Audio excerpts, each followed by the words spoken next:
is Thabi Letsunyane.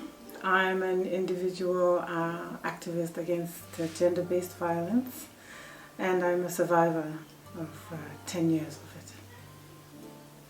I think we need to invest heavily in bringing men and boys to the party and having them play their part and take responsibility, because as we know in Botswana and globally, men are the majority, the perpetrators.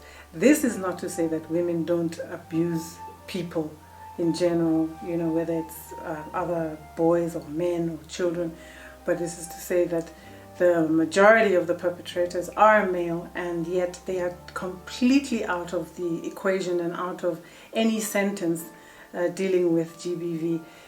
Just this campaign is called Prevention of Violence Against Women and Children.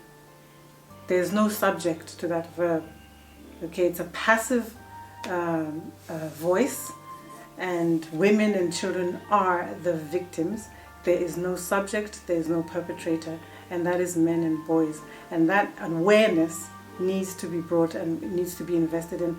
How, I'm not sure, but we need to bring men to the table. Where are they?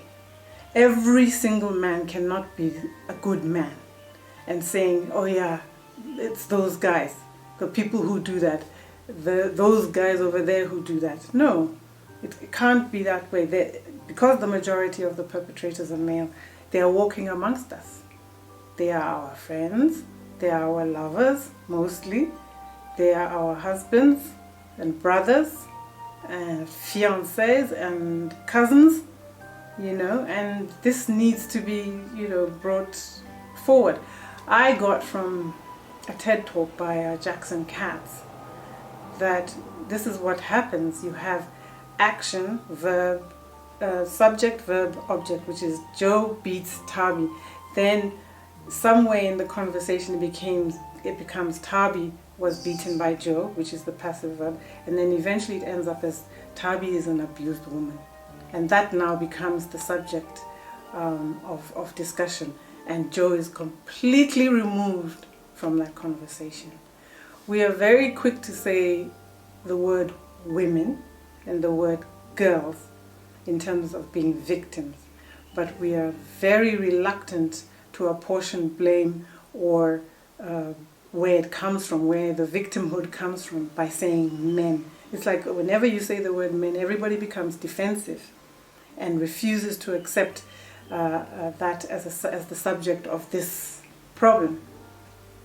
And yet they have to be brought forward for accountability. Some accountability has to be taken. In fact, not some, a lot. Yes, well, it does boil down to language, and language is very, very powerful.